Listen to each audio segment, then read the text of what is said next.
how's everybody doing? It's good to see everybody.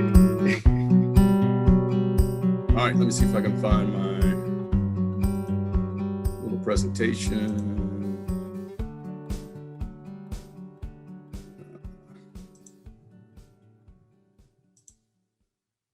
All right, can you guys see that? It says 3 things to really pay attention to. All right, so this is really I kind of scrapped together a couple different things. I had a kind of a main presentation on swarming, and then I tacked on some other stuff. And it sounds like you're going to have a swarming talk next month, so maybe I won't like dig too deep on the swarming, but I definitely want to show you my slides, and we can discuss it, you know, however you guys want to play it. But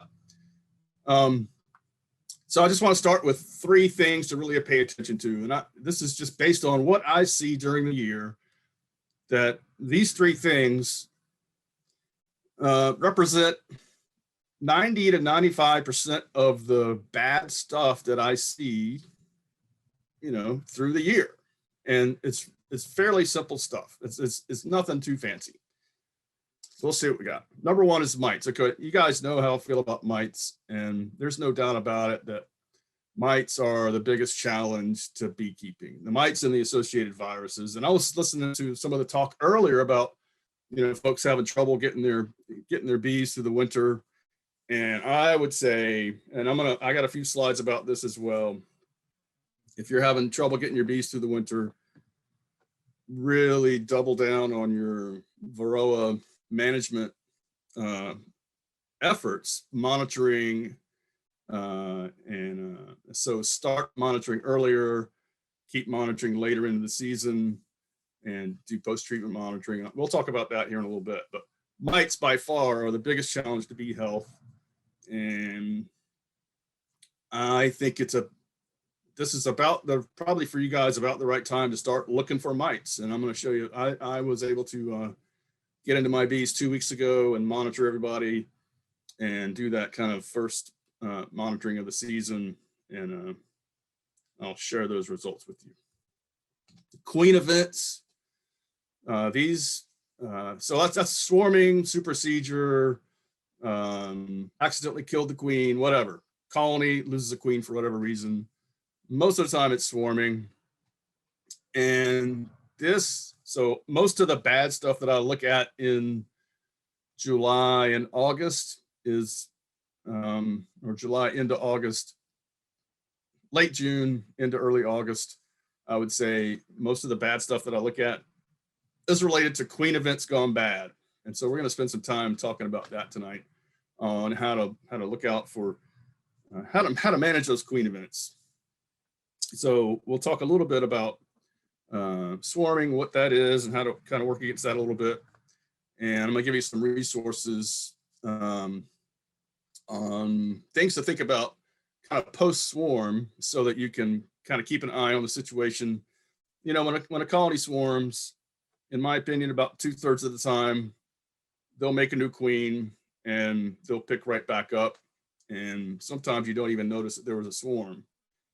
1/3 of the time, that process breaks down. That queen that was supposed to mature, fly out, get mated, and come back, doesn't make it back to the hive for whatever reason. And at that point, the colony is hopelessly queenless. And it's just a matter of time. If the beekeeper doesn't recognize it, it's just a matter of time before we have laying workers. And what comes after laying workers? Small hive beetles, wax moths, and it just kind of goes downhill from there. So I see a lot of ugly stuff related to queen events gone bad from late June to early August. The last thing is feeding. Either feeding too much or not feeding enough, and not paying attention, I would say.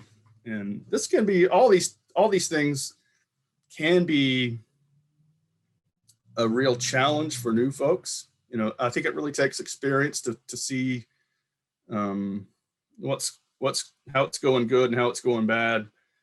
And I think overall, I would say most new beekeepers most of the time they tend to feed too much. And so what happens if you feed too much? You can stimulate your colony into a queen event, right? So these things can kind of stack up on each other. Let's talk about when or reasons to feed. So this is the thing that I like to think about when we're talking about feeding. So I sometimes I'll go to meetings and I'll hear somebody say, make sure and feed your bees, or I'll hear at a bee school, feed your bees until they quit taking it. If you're installing a package or a nuke, just feed them until they quit taking it. And I think that's not good advice. I think we should be really looking, inspecting the colony and see if they need to be fed. And even so, I get emails. I got an email this last week. Should I be feeding my bees? So we're going to need to, so they have not inspected their bees yet. And they were wondering if they should feed their bees. It's like, we're really going to need to look at them and see what the situation is. So when should we feed bees?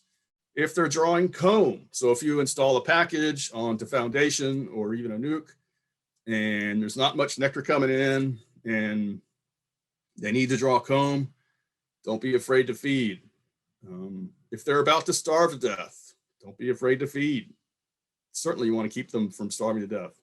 If you need to build stores for winter in the late summer, early fall, we want a box full of healthy bees below and a box full of honey above. And so if you need to add food to beef that up in the late summer, early fall, that's a good time to feed.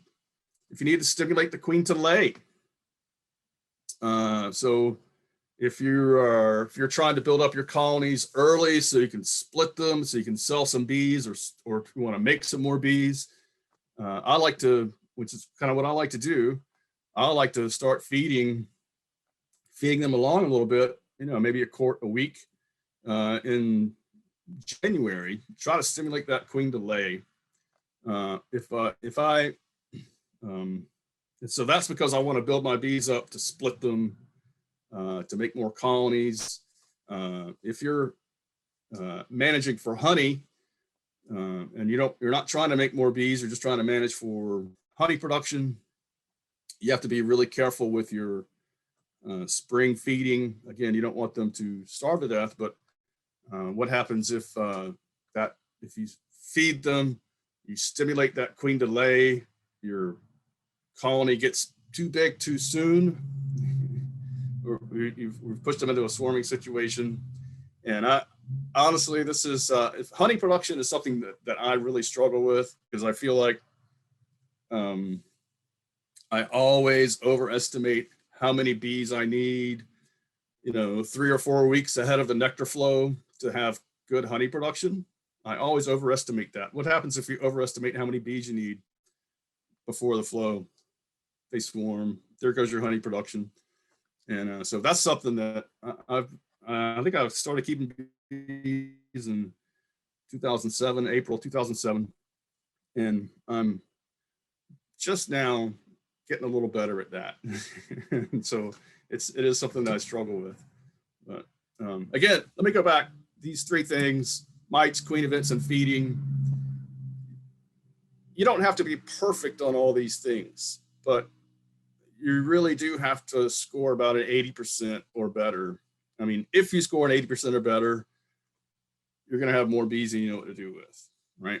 And you got to score about an 80% in all 3 topics. You can't score an 80 in 2 out of 3. You need to get at least a B minus or so in each of these topics.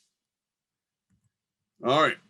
Let's talk about mites. I was talking about, I just said it a little earlier, I just started my monitoring program for 2021 a couple weeks ago. And we'll talk, last year I started my program on Valentine's Day. So this year was about 3 weeks later than last year. My bees were in about the same spot on Valentine's Day last year as they were 3 weeks later this year, and we'll talk about that too here in a little bit. When to monitor at least 4 times per year, starting with population increase. In my own bees, I monitor 6 times a year. Every colony gets monitored every colony gets monitored 6 times a year. And I start with population increase. So we're right there at population increase now. So I want to go out there and find, if I have a colony with a high mite load, I want to identify it as soon as possible and deal with it as soon as possible. So I don't have to worry about it right away. I like to monitor before I put honey supers on. I like to monitor when I take honey supers off. And so I have a spring nectar flow and a summer nectar flow. And so I'll monitor before I put the spring supers on. I'll monitor when I take those off. And so usually I'll put the summer right back on after I extract the spring. And then I'll monitor when the summer supers come off in late July. And then usually I will apply a treatment in late July, early August. I'll do another monitoring in mid-September when the treatment comes out. And then I'll do one more monitoring in October as I'm putting the bees to bed for winter. And so that, it's a lot of monitoring, but it pays dividends, right? So I overwinter 90% of my colonies, right? So I lose about 10% each winter. And I attribute that to this varroa management plan, making sure I keep up with those mites. Don't let them get too ahead of me. Try to. I'm gonna share my results from last year and you'll see where the mites got ahead of me. So this is, let me turn on let me see if I can turn on a pointer.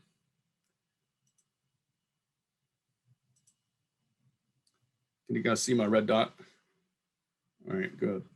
So this is, these are my monitoring results for February, April, early June, late July, and late September. And so in early February, it was very difficult to find a mite in my apiary. I found 1 mite out of all these colonies. So that was good news. I did a oxalic acid vaporization in mid-December of 2019.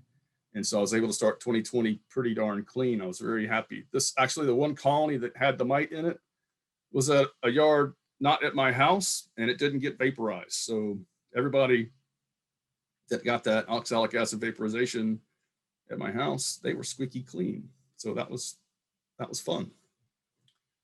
Came back in April, and that colony, this is the same colony here. So this colony had 1 in February. Now looks like it's got 4. And then in my home apiary, I only found 1 mite. That's great.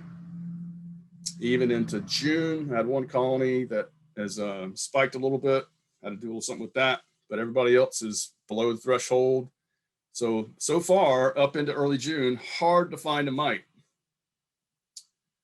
Now, just for 8 weeks later, so from early June to late July, things went crazy. And so these numbers, that's mites per 100 bees. So that's not even mites per half a cup of bees. That's mites per 100 bees. So this colony at 16% infestation has 48 mites in a half cup of bees. That's so this one has 35.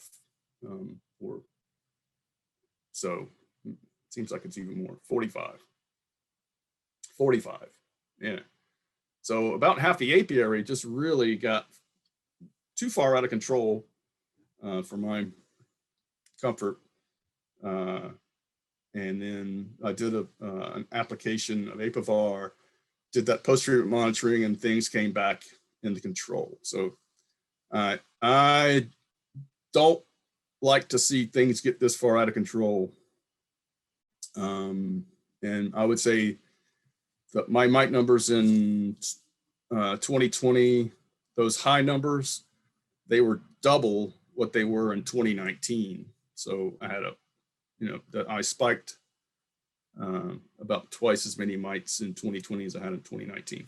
I think because we had such a mild winter, 2019 into 2020. Our bees built up early. They were raising a lot of brood early, and they were also able to raise a lot of mites early. So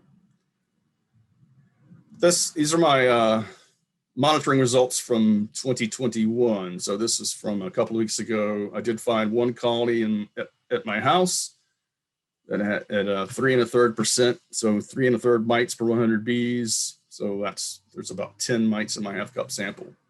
So think about this little outlier. If I had not started my monitoring program until August or September, if I hadn't caught that outlier there, what do you think that thing would look like in August or September? It would have been through the roof, probably on the ropes, dead or dying. Also throwing off mites into my apiary, so negatively impacting other colonies in my apiary and probably negatively impacting other apiaries in my community. So I would say, hopefully it's going to be, my goal is for it to be hard to find a mite in February, but I definitely want to find those outliers and deal with them. Also, so I found an outlier here in 2021. Things were good in 2020. In 2019, I had 3 that were at 3, 4, and 5%. It was important for me to catch those early and deal with them before they got out of control. So I think that's most of my mite speech. So we've talked about feeding, we've talked about mites, and so the rest is going to be kind of talking about swarms. And so does anybody have any questions or comments before we move on to this guy? You know what, you guys want to unmute and pitch in or keep moving, or what do you want to do? I have a question. Yes. Last year I used Formic Pro on Mhm. 4 hives and I lost 2. Mhm. And I think, some of the information says you might lose a queen. I was Mhm. talking to Ed the other day and he said that it might be better to put one strip for a week, take it out, wait, and then put the other strip for another week and take it out. And then that probably would not kill the queen, but he felt that 2 was too strong. And I have to tend to agree with him because I lost 2 whole hives because of the Formic Pro. Is that too strong for bees? I know it goes through the caps, which is good, but I simply don't know which one is the best, whether it's the oxalic acid or the Apivore or the Formic Pro that's cut in half.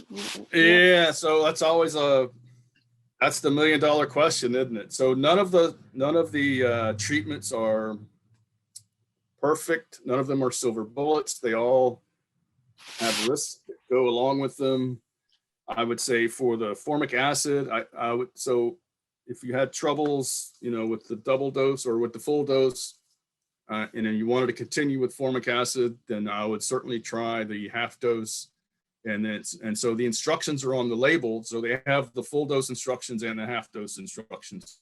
So you might try the half dose. The other thing is definitely look at their website, the NOD apiary website, the folks that produce Formic Pro and Mine Away Quick Strips. They have a lot of tips and tricks to get the most bang for your buck and do the least damage. One of those is if you do a big inspection, don't put the strips on, right after that inspection. Put the colony back together, let the bees put their house back together for a couple days, and then sneak those strips in. It seems to be a little less traumatic. That's the impression I get from the website. So definitely, I definitely hear people that say, hey, the Mine Away Quick Strips took out my bees or took out my queens. But I have others that say, oh, it does a fine job for me. And so I don't know really what the trigger is. So some people have bad luck with it. Some people have good luck with it. And I don't know what the conditions are that makes it different. So maybe, but if you want to try, so the other thing I would say about the oxalic acid is probably not a good pick at that time of year in August or anytime you have a lot of cat brood. Oxalic acid is not going to be a very good pick because it only kills mites on adult bees, doesn't hang around to catch stuff in the cat brood. and 70% of the mites can be in the capped brood. Of course, Apiguard is also an option. It's the thymol-based gel, as is the Apa Life Bar, another essential oil thymol-based product. And so you might take a swing at those as well. Thank you. Lewis, you might want to remind people about the Integrated Pest Management webpage that will help you walk through which products work best for the time of year and the status of your brood and honey. Yeah, so are you talking about the Honeybee Health Coalition? Yes. Yeah, I can't remember the name of the Varroa Management Decision Tool. So look for the Varroa Management Decision Tool on the Honeybee Health Coalition website. And so it's just, you hit this Get Start button and they will ask you 5 questions, pretty simple questions like, are you above the threshold? Are you willing to use a synthetic miticide? Do you have honey supers on? Do you have a lot of brood? And there's one other question, I can't remember what it is, but you'll answer the 5 questions and then they will return a couple of different options or 1 or 2 options that might fit your current situation. And then they'll also tell you more about those products. So it'll give you more information about those products. And so that's definitely a good resource. And call me, so anytime you have any questions about, hey, what's my best pick in this situation? Call me up. We'll talk about what's going on in your apiary at the moment. We'll look at the conditions, temperatures, what your priorities are, what's going on in the hive, what are your mite loads, all that. And I can try to make some suggestions and try to point out places where you need to be careful and stuff like that. So I love talking about that stuff. So I'm always thrilled when people call me and ask me those questions. So don't be afraid to lean on me for those.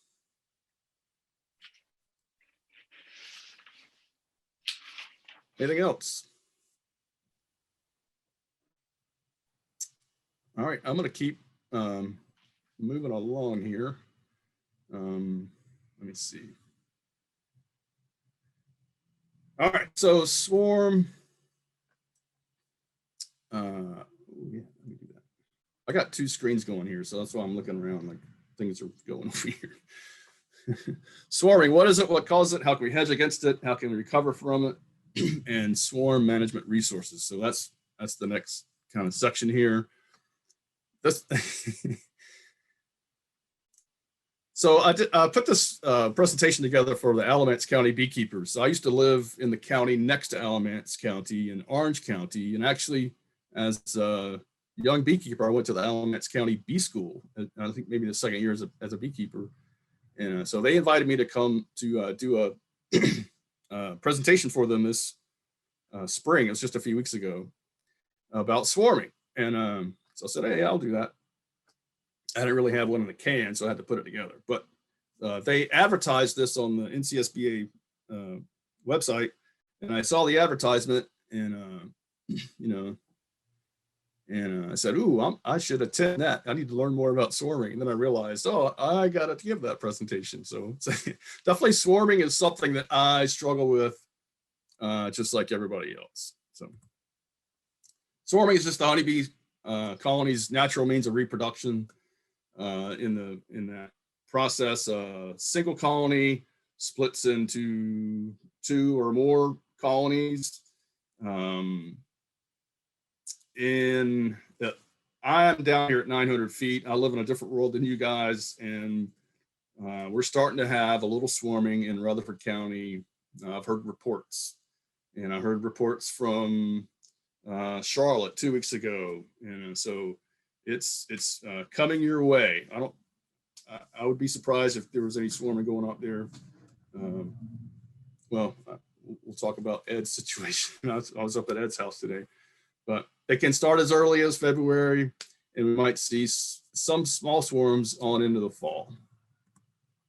I used to enjoy a good swarm, a lot of fun to catch. These days, I just feel like it's a more of a management failure on my part.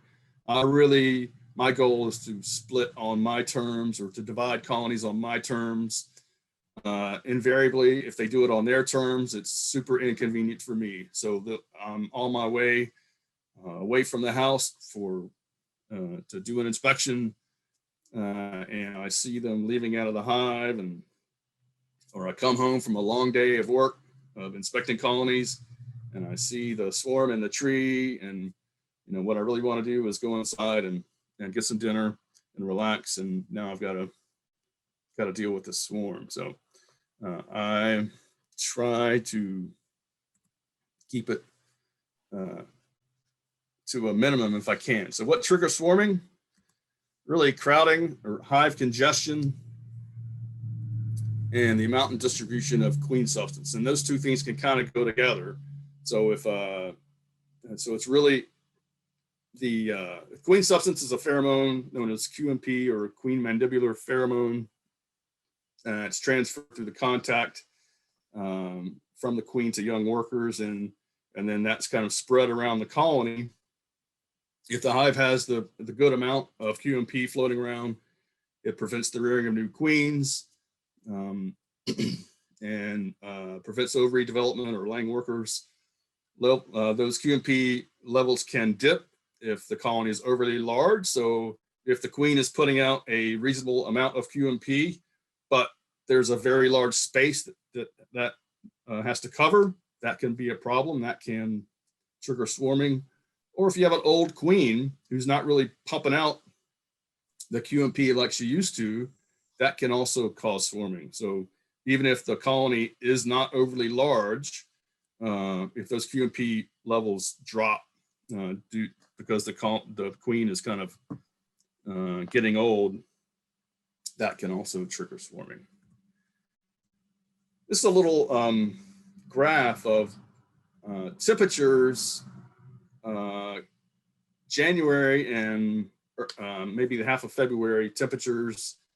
This is for Alamance County. It's very similar for Rutherford County. I'm not sure what you guys look like, but I bet there's some parallels.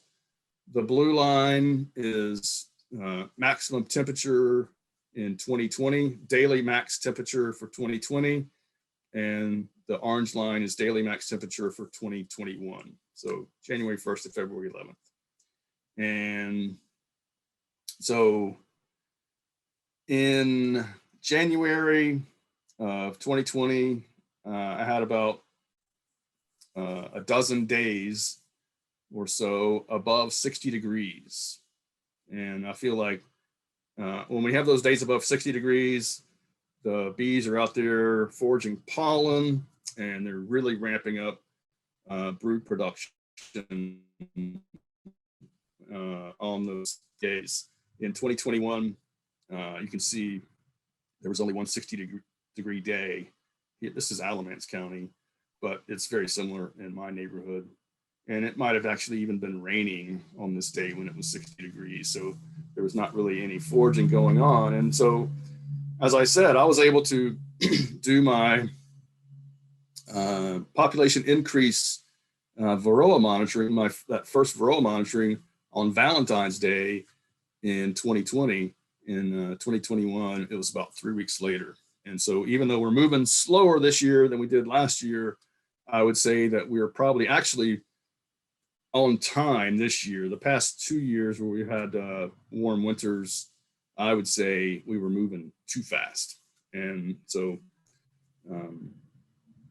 I'm once I had kind of adjusted, for the weather, because I kept waiting for my bees to build up, and they were just kind of sitting there idling until we finally got some warm weather in February, and then they took off. So, but I'm okay with this because, like I said, my bees took off much too early last year, and I think that's why my mites took off later in the summer. They were able to get a jump start. Similar numbers for minimum temperature, so nighttime temperatures, also 2020 much warmer than 2021. So no surprises there. But this was all about, hey, just because we had swarming in February last year, may or may not happen this year. It really depends on the weather and how the bees are building up.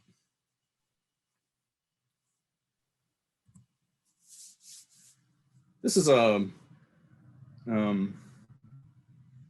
little quote from Randy Oliver. And he says, one of the main challenges of keeping bees for honey production is to manage one's hives to reach maximum strength by the start of the main honey flow, yet to somehow keep from blowing it by allowing those strong colonies to swarm. And so that's really, this is the thing that I struggle with, and I've struggled with a lot, is how many bees do I need in that colony ahead of the nectar flow in order to get maximum production? Because I always overestimate, and I have these great big robust colonies right at the beginning of the nectar flow, and the nectar flow hits and they run out of room, and there goes my honey production. So a lot of times in the spring, I will say, oh gosh, my colonies just don't look so good. I probably won't have any honey production out of these over here. And those that I underestimate tend to be my better honey producers because, hey, they didn't swarm. And I guess the other thing I want to say about swarming is we like to try to work against it, but remember that it's the same force of nature that causes teenage boys to chase teenage girls, right? So it's this colony's wanting to reproduce. And so that can be a very strong force of nature. So it's probably impossible for us to really rein it all in, but we're gonna try to work on it, right? So, but don't feel like you failed if your colony swarms, because it's just part of what happens. So we talked about what triggers swarming. Let's talk about the simple one first, and I think that's the amount and distribution of queen substance. So really, I think most folks agree that having young, healthy queens is probably a very good way to help keep those bees in the box. So having young queens can be a good strategy. So I myself am not good at replacing queens, and I think that that's something that I need to work on. But maintaining good quality young queens can be an important part of your swarm prevention strategy. Crowding, hive congestion, how to give room. Early in the season, I like to equalize strength in the apiary. So as we're coming out of winter, we're going to have winners and losers. So we're going to have some colonies that are building up and bustling early, and then we're going to have some colonies that are just barely hanging on. And so you can use those strong colonies. You're going to you're going to share the wealth, right? So you're going to take some bees from your big bustling colonies, give them to your weak colonies. You're going to take swarming pressure off the big ones, and you're going to help those little ones get that critical mass that they need to really get up on their feet and going, right? So equalize strength in the apiary. So different ways to do that is you can move frames of nurse bees on open brood. So I'll just move, I'll just pull a frame, make sure the queen's not on it. Open brood, got lots of nurse bees on it. I'll just move that to my weak colony. I may even, if that other colony is pretty weak, I might move a frame of bees and brood. Then I might go back and get another frame of bees and brood and just shake the bees off and put that frame of brood back in the strong colony. You know, depends on how much help everybody needs. But I like to go through the apiary early. One of my first inspections of the season and kind of rate each colony. Let's just say I like to estimate number of frames of bees. So that's something I did in early February. This colony has 6 frames of bees. That colony has 2 frames of bees. And then I can take those notes and think about where I'm going to move frames of bees from and where I'm going to move them to try to equalize strength in the apiary. Spread the brood nest. So in these larger colonies, a lot of times they can get kind of constrained. So they got 3 frames of brood in the center, and she's starting to fill that up. And then they've got frames of honey on the outside of that. And then maybe there's some empty drawn comb on the far outside. And so I'll take maybe 1 frame of drawn comb from the outside and move that into the middle of the brood nest to give her room to lay. So spreading the brood nest, making sure she has a place to lay into, and trying to relieve congestion in the brood nest. And this, you do have to be careful at this time of year. If it's too cold, you don't want to spread that brood nest too much. So we're still having those chilly nights, and so you want to be careful. I don't have any problem if you got 6 or 7 frames of brood. You got plenty of bees to cover, and so I will move that comb right into the middle. No worries. If a colony only has 3 frames of brood, you're probably going to want to beef them up a little bit before you try to spread that brood nest. Add a box, so you might just give them some more space. I guess drawn comb is always better if you have it.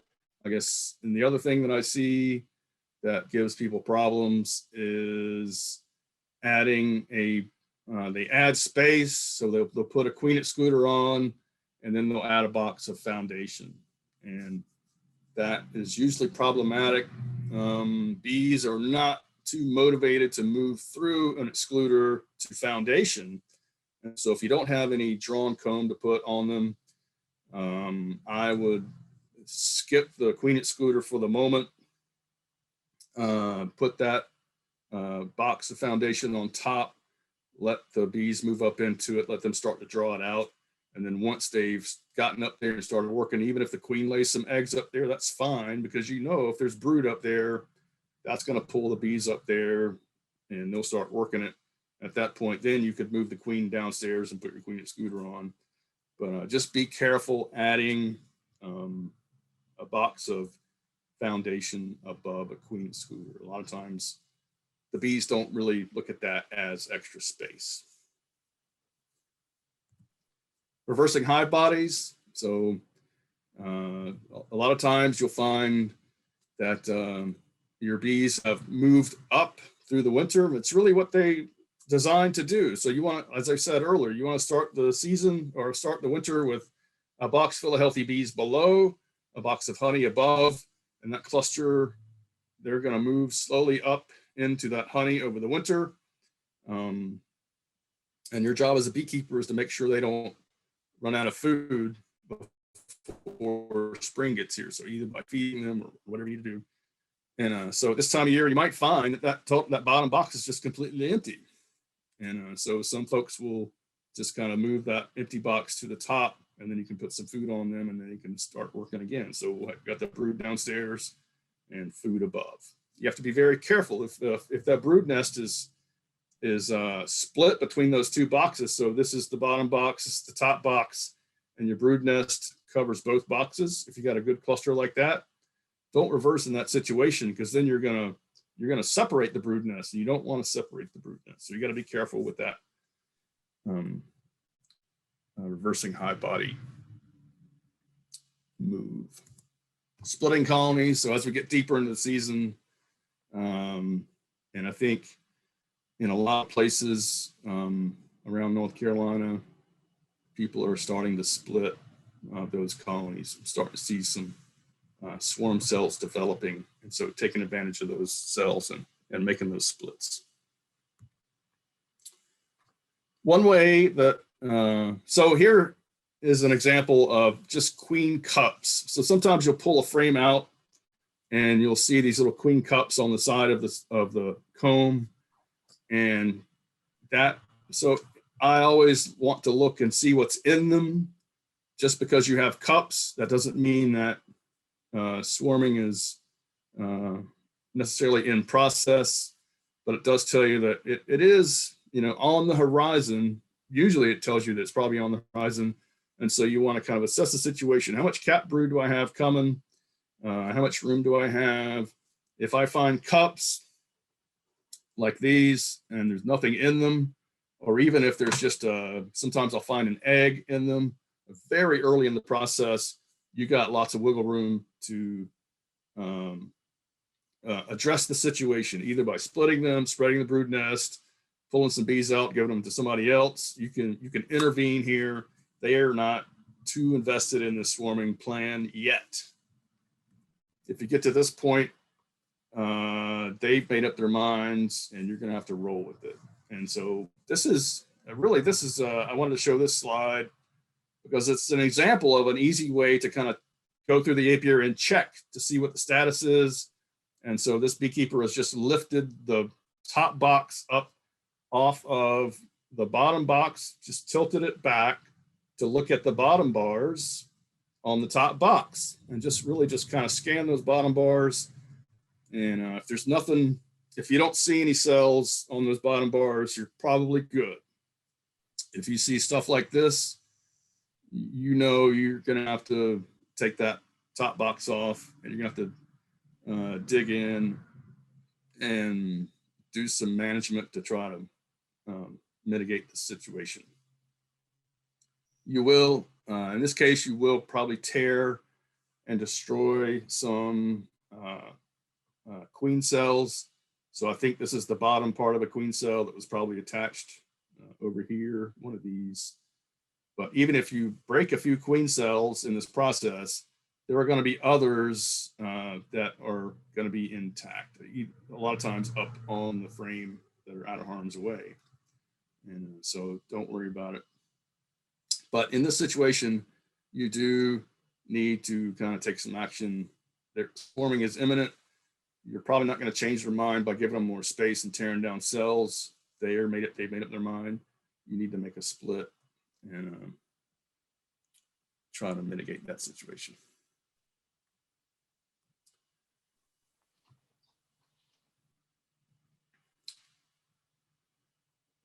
If so, these swarm cells are pretty well advanced, so they'll be capped probably in the next day or so, and we may go through the colony and find other cells that have already been capped.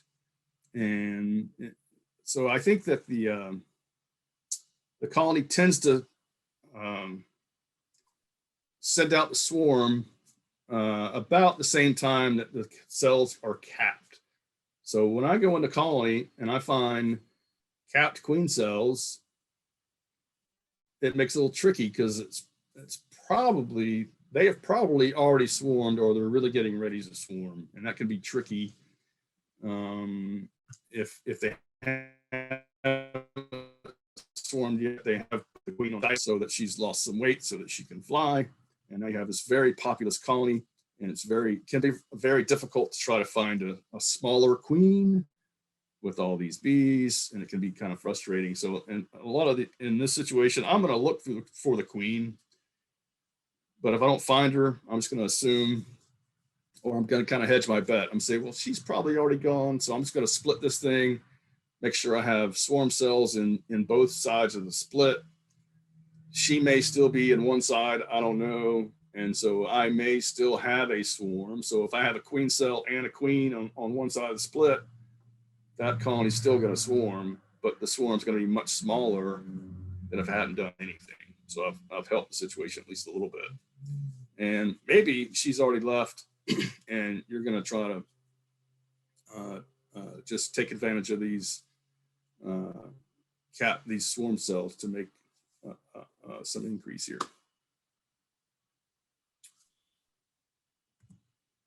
In this case, the horse has left the barn. We see a lot of capped queen cells, and we see the little hatch So someone has already emerged here. Looks like they probably just did emerge. And this is always fun because I like to, if I have this, I like to have a queen cage or two in my pocket all the time when I'm doing these inspections, because when I see a cell like this where it looks like somebody has just emerged, I'm going to inspect a couple of these other cells. I'm going to gently open them up, and you're probably going to find a queen that's just working on chewing her way out. And so a lot of times you can capture a virgin right there. And so you can just put them in a cage and you can make some splits with those virgins. In this case, so we don't see a lot of cat brood, lots of cat queen cells. Clearly, this colony has already swarmed. Queen has left the building. And at this point, we're just going to try to salvage what we can. So we might want to make some splits. It depends on how many bees we have left here. And we also,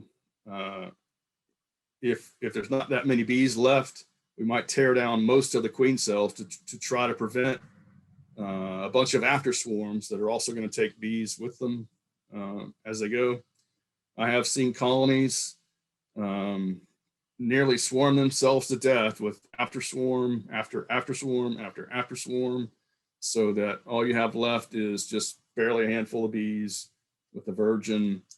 And if that happens, during the dearth, that colony is unlikely to be able to pick it back up. So just really trying to mitigate the damage there. So also, I guess the big thing here is to kind of note that you have a virgin running around. So it is good that you have a virgin in the colony, but there's still a lot of risk, right? So that virgin has to fly out, mate, come back. She has to get back to the right colony. She has to survive that mating flight, not being eaten by a bird or a bug. And so this process is still risky. And so you really want to kind of monitor the situation. And give it time to play out. And we'll talk about kind of the schedule here in a little bit. But so I would say do not run to the your queen producer and say, I need a queen right now. I got to have a queen right now. Because if you try to introduce a mated queen to this colony, they're not going to accept that queen. You're just throwing your money away. So this colony has a queen, just not laying yet. And it's up to the beekeeper to really kind of sit on their hands and watch that and monitor that process. And we'll talk more about that in a minute.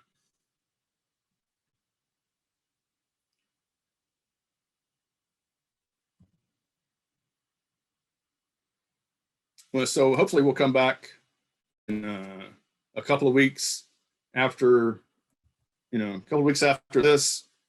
We've got a queen running around. It's going to take her 10 to 14 days before she's laying. And so we're going to make a note on our calendar. We're going to come back to this colony, and hopefully we're going to see one egg per cell.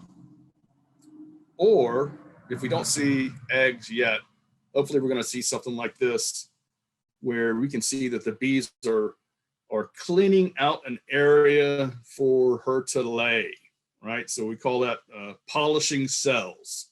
And so if, actually, I'm not sure if you can see, but if you look closely into these cells, you can see that there's one egg in each cell. But even if I don't see an egg per cell on a frame like this, I am confident that even if I don't have eggs right now, I have a mated queen back.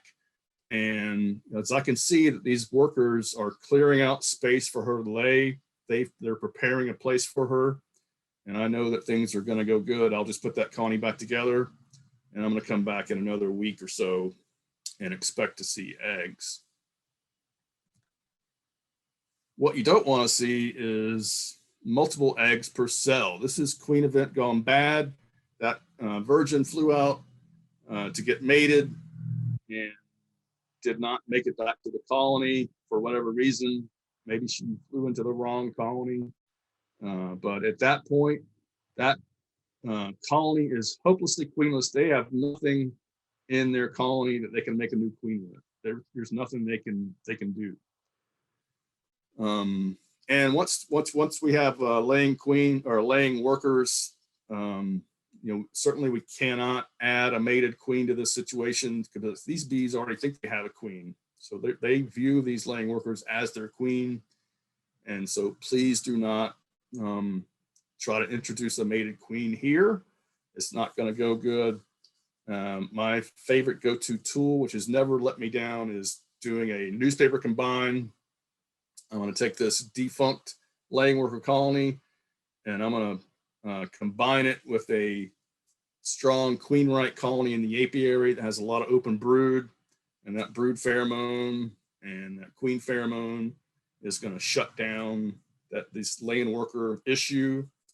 And so I like to do a newspaper combine, use the newspaper as a buffer between the two colonies, and I'll come back in a week, and my laying worker situation is gone, it's fixed up.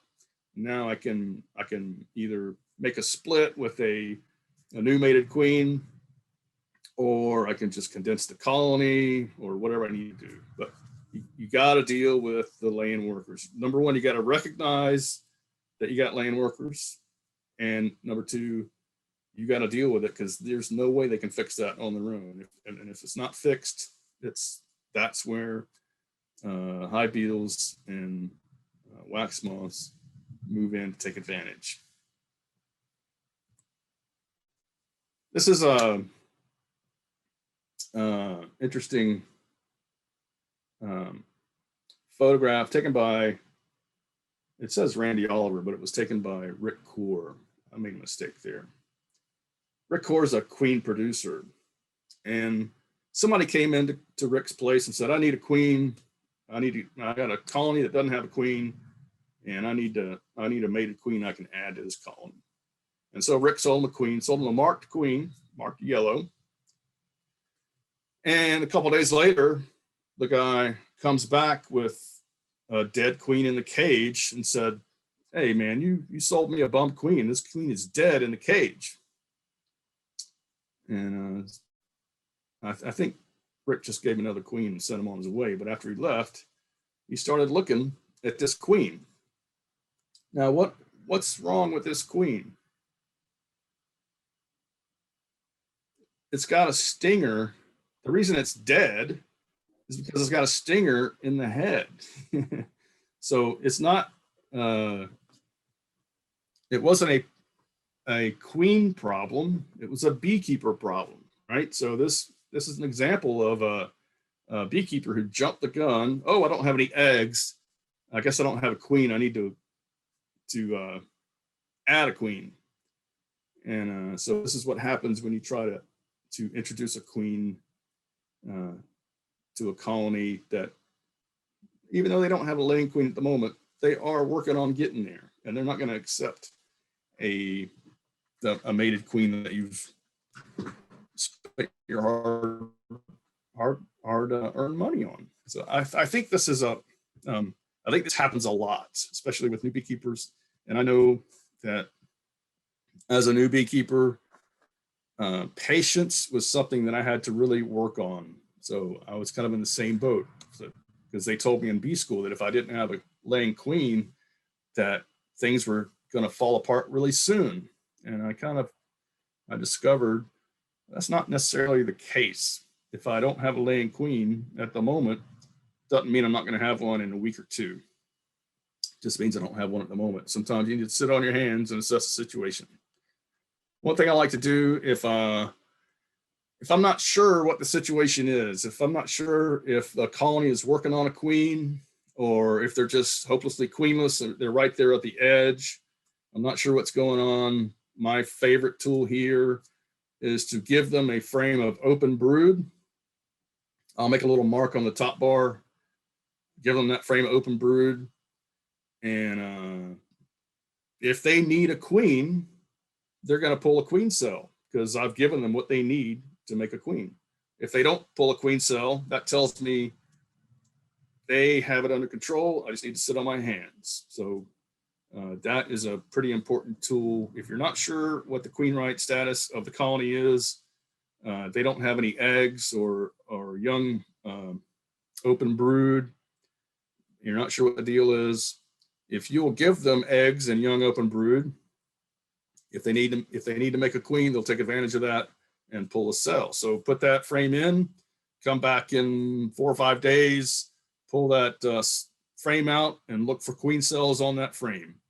If they don't pull any queen cells, put it back. They've got it covered. Come back in a couple of weeks. You should have eggs. If you come back in 2 weeks and there's still no eggs, you could put another frame in and do the experiment again, but hopefully you'll have eggs that time. If they pull a queen cell, if you come back and you notice that they have pulled a queen cell, that tells you that they were hopelessly queenless. And at that point, you can either let them make that queen, or you can tear that cell down and add a mated queen with confidence. All right, so these are some of the resources as you're thinking about swarming. Megan Milbrath, I think this was an article in the ABJ last year, and Megan Milbrath's one of my favorite folks. She does a really good job of communicating in a easy to understand way, either writing or speaking. And so you'll find this on her website, sandhillbees.com, under the education link. I think I have a picture of her website here in a second. Maybe not, I meant to, but maybe I didn't. Sandhillbees.com, that will take you to her website. And you'll find some good articles, including Don't Be Surprised by Swarms. She has another article called Help, I Need a Queen. And she has this really nice timeline, kind of talks about the timing of a queen from egg to laying, to a laying queen. And so if a egg is laid today, you can expect to have a laying queen in this area. So about a month would be the earliest that you can have a laying queen.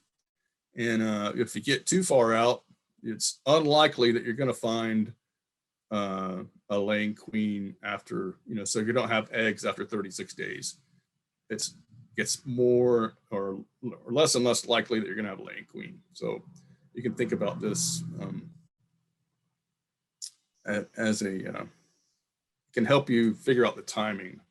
So if I go into my colony, I guess what helps me a lot is understanding that if I go into a colony and I have little to no capped brood, that's about the time that the new queen should be laying. So if I see not very much worker brood, but I still have some drone brood, that lets me know that I'm right on that edge where I could expect to see some eggs. And if I don't see eggs that day, I'm not going to panic. I'm going to let them sit for another week. I'm going to come back in another week and I'm not going to have any capped brood. And I really should be seeing eggs at that point. But if I don't see eggs at that point, I'm probably going to put that frame in what has eggs in it and see what they do with it. And it'll tell me. That really helps me make good decisions as to whether I need to take some action or whether I need to sit on my hands. And this is really the key when I talk about, the first three, when I talked about the three things you have to get a 80% or better in: mites, feeding, and queen events. That's the part of managing queen events that you have to figure out. When do I need to take action? When do I need to sit on my hands or, do a little experiment to try to discern what's going on? That's really important. So it's easy to score 80% or better on that managing queen events part if you have that tool. Hey, I can put a frame of open brood in and I can find out what needs to happen from there. Other resources, Randy Oliver, he had a couple of articles in Bee Culture, or American Bee Journal, and you can find them on his website. This is from August and September of 2015, Understanding Colony Buildup and Decline, the Swarming Impulse. And then I think this is the September article, minimizing swarming. These are pretty good resources. This is Megan's, the homepage for Megan's website. She has that Help I Need a Queen article here that has that timeline. Education has a lot of good articles, and I think all of our articles from ABJ from 2020.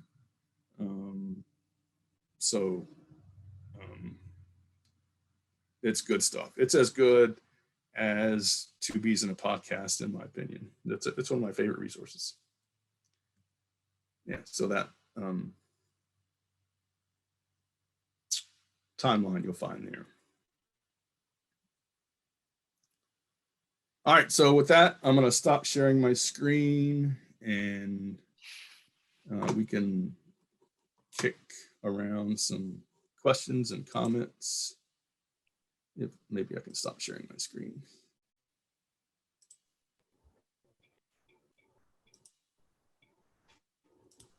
Thank you. That was very, very nice. I really appreciate it.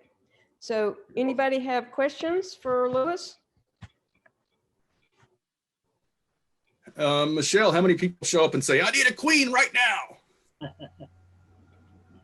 A lot. That's why I've got all this on my website now too, to help them out. But, and yeah, Megan Milbrass is great. I pulled a lot from her, but a lot. And then I usually end up having to ask them a million questions, you know, to try to really hone in on if they really need it. Or sometimes I'll sell them one and they'll be like, oh, here she is, accepted. And then, oh no, wait, here's my original one again that was marked, you know. It's like all kinds of things happen.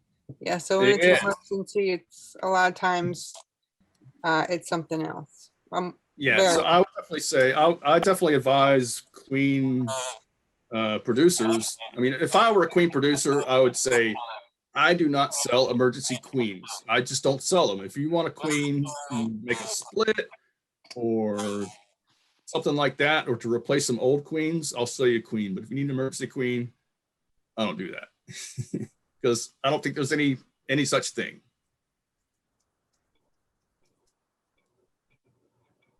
Yeah, but a lot of times it's their only hive. Right. Yeah. So yeah, no, that's a good point. If you don't have spare parts, that really puts you at a disadvantage. And I say, you know, you don't have to have two colonies, but you do have to have a bee buddy that you can lean on for spare parts. Because if you don't have that frame of eggs to give to that other colony, to your colony, that's, you know, you're really handicapped. And so having two or more colonies in your apiary can really help you solve these problems. So that's a good point, because I didn't even really, I just don't think about someone having just one colony. How can you just have one colony? You got to have a bunch, right? So if you don't have a full 10 frame colony or so, have a nuke, a little, you know, nuke over here for spare parts. It can really help you out. If they do have another colony, I usually tell them to put a frame of open brood in there, like young eggs. And that way, even if they are, it can kind of reverse that laying worker if they do have that, or it can kind of show them if they need it. Right. So that the brood pheromone from that open brood can do some good work for you. Yeah, we actually had that experience last year in Debbie's apiary. She ended up with the laying worker, and we must have caught it just at the right time, because we thought, what the heck? And we stuck a frame of open brood in there, and sure enough, they reversed it. They grew out a queen, and the hive made it. Yeah, so that is, it can happen, but that's a long shot. You know, you guys got lucky on that one, you know, but really adding a frame open brood or a couple frames open brood, it can help. But if I see laying workers, I really want to put them on a strong colony with a lot of open brood, and that's going to fix my laying worker problem. And then I can make a split from there, or just condense them, or whatever I needed, however I need to play it from there. But I would say that there are very few slam dunk things in beekeeping that just work every time. But the newspaper combine, putting a laying worker colony on top of the queen right colony. That's one thing that's never failed me in beekeeping. It's always done the trick. And that's Well, in beekeeping. and if it works, you can always split them out again. Right, exactly. Depends on what time of year it is. If it's in August, you might want to just leave them together and condense the colony. If it's mid-June, you got time to do that split. That is a time where we say, oh, now I do want a mated queen, so I can make that split.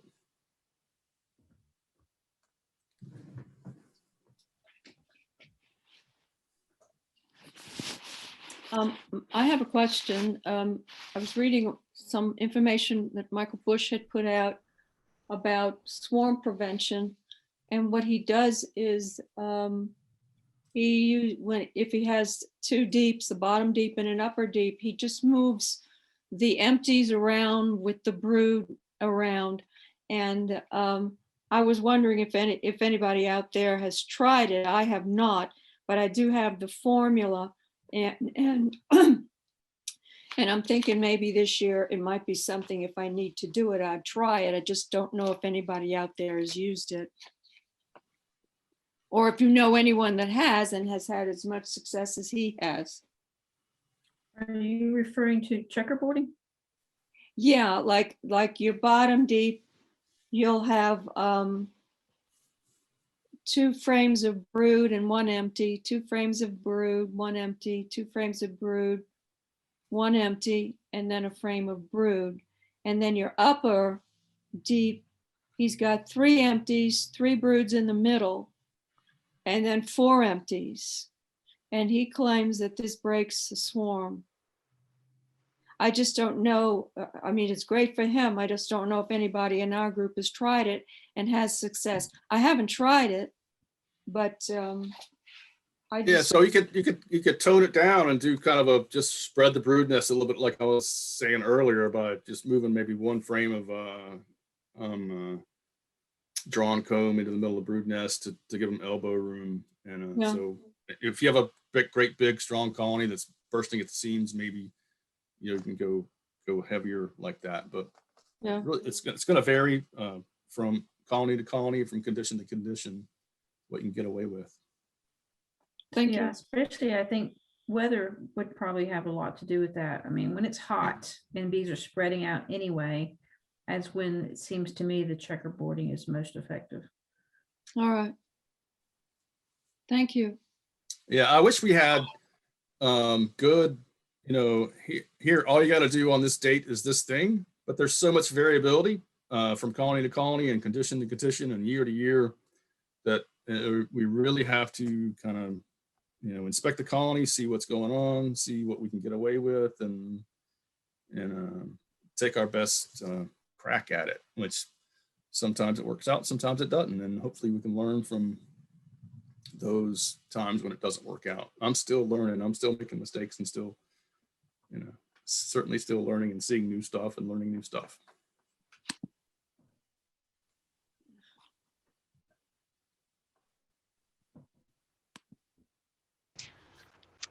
I have a question, Lewis. Mhm. How prevalent is American foul brood in North Carolina? Not very. So I've seen it about every other year. I've been a bee inspector for about 5 years. I see it about every other year. And so I've seen it, I think, 3 times. And 2 of those, it was just 1 colony in an apiary of, several colonies. One time at the worst case, it was about 7 colonies in an apiary of about 20. And this was someone who liked to pick up barn find equipment for free, from, he didn't know the history of the equipment. And I think that some of that old equipment had spores in it. And I think that's how we got in trouble with that. But it's not very prevalent at all, but we're always looking out for it, keeping an eye out for it. If you think that you have, something suspicious, definitely let me know. Happy to look at it. If you pick up barn find equipment and you don't know the history of it, let me know. I can sterilize that equipment. So I do have some equipment from Tocane that's in the chamber right now. Should be coming out any day now. But you guys had some equipment donated to the club, and the club called and say, hey, we'd like to get this stuff sterilized, and just so we know that we don't have any issues. And so we're happy to do that. It's we charge per piece. Doesn't cost a lot of money. And so if you do pick up old equipment, you don't know the history of it, call me and we'll work it out. How do you sterilize that, Lewis? We have a chamber. It's just a big box, and we'll put the stuff in it, and we pull a vacuum. So we seal it, pull a vacuum on the chamber, and then we have a ethylene oxide gas. We'll charge it with ethylene oxide gas and let it sit for usually about a week, and that kills the spores. The chamber that we have was surplus from the space program. So when they brought the moon rocks back 50 years ago, they didn't know what might be on them. So this was the chamber that those moon rocks went into, and it's went from NASA to, I think, University of Maryland. They developed the process. I think New Jersey had this chamber for a while until they shut their program down, and we got it from New Jersey, and we've been using it for quite a few years now. That's the big chamber in Raleigh. I have a portable chamber in my backyard. It looks more like a hyperbaric chamber that you might put a scuba diver in. I can do small loads here in my backyard.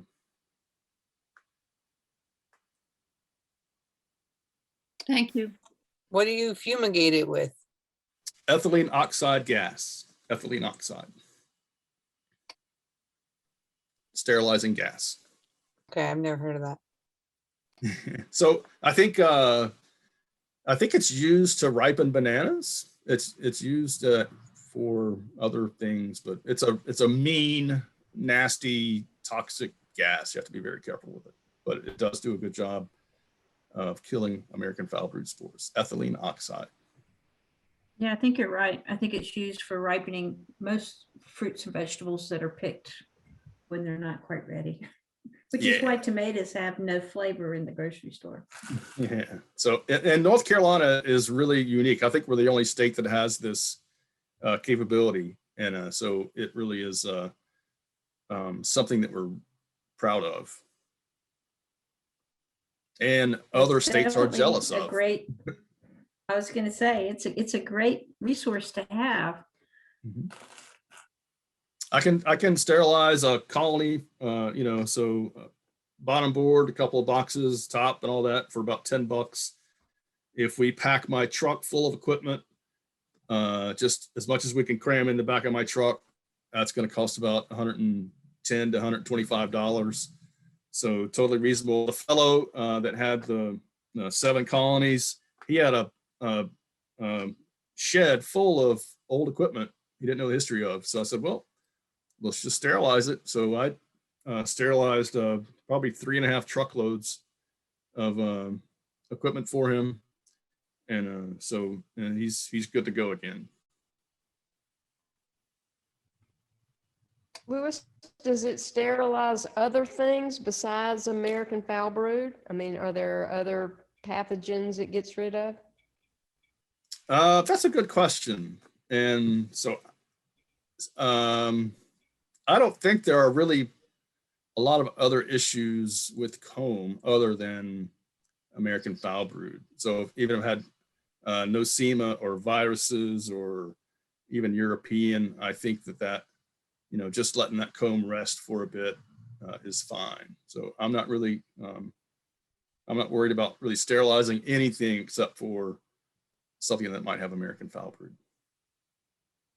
Right. And when I say sterilize, your equipment is going to look exactly the same when it comes back as it does when you gave it to me. I think some people have this misunderstanding that it's going to come back sparkly clean, and all the wax moths and all that stuff is going to be gone, but it comes back looking just exactly the same as when you gave it to me.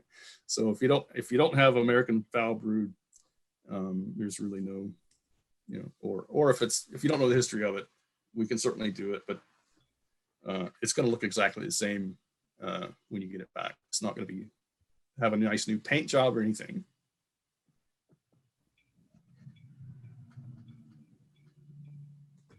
So anyone else have questions for Lewis?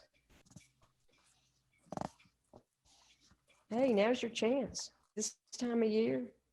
So I will say that I was at Ed's today, and I just did pulled a couple of frames out, and we saw some queen cells at the bottom of a frame, and it was kind of chilly, so we didn't really investigate. So Ed's going to take a closer look at that when we have some better weather. So I'll be interested to hear Ed's report. It wasn't a colony that was in any condition to swarm. I mean, they had 4 frames of bees, lots of room, and so I'm curious to see what Ed discovers in that colony. They had eaten a quart of one last week, so maybe they're stimulated.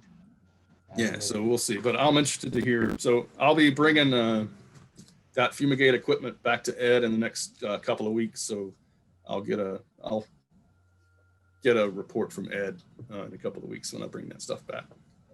I was into my hives today, and one of the frames I pulled out, and this hive has a lot of bees. I mean, all 10 frames were covered, and I had left a super of honey on there last fall.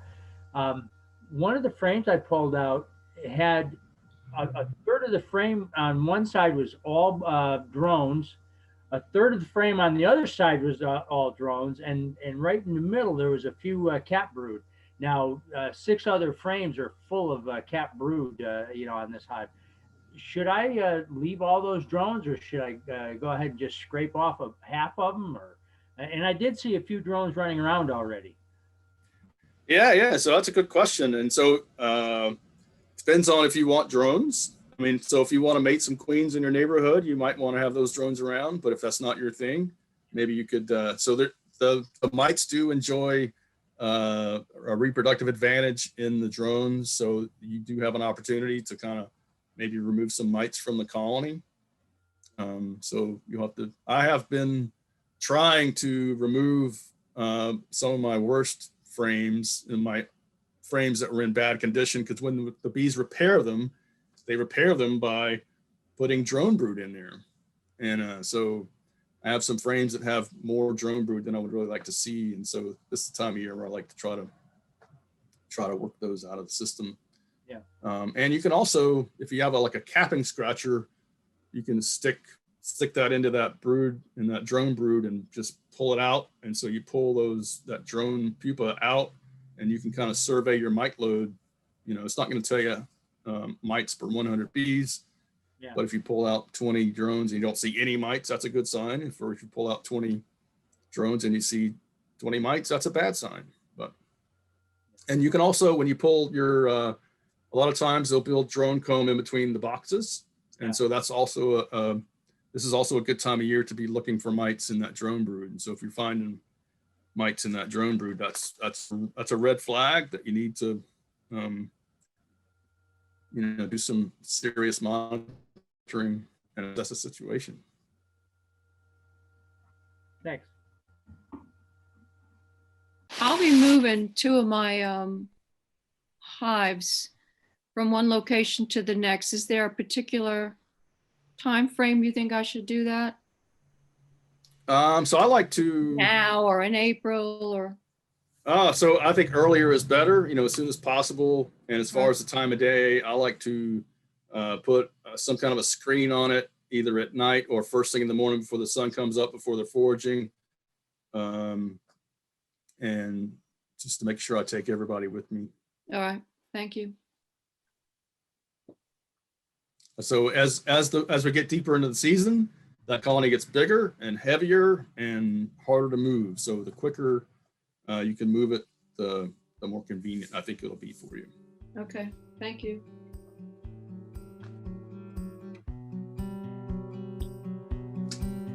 Okay. Any other questions, you guys?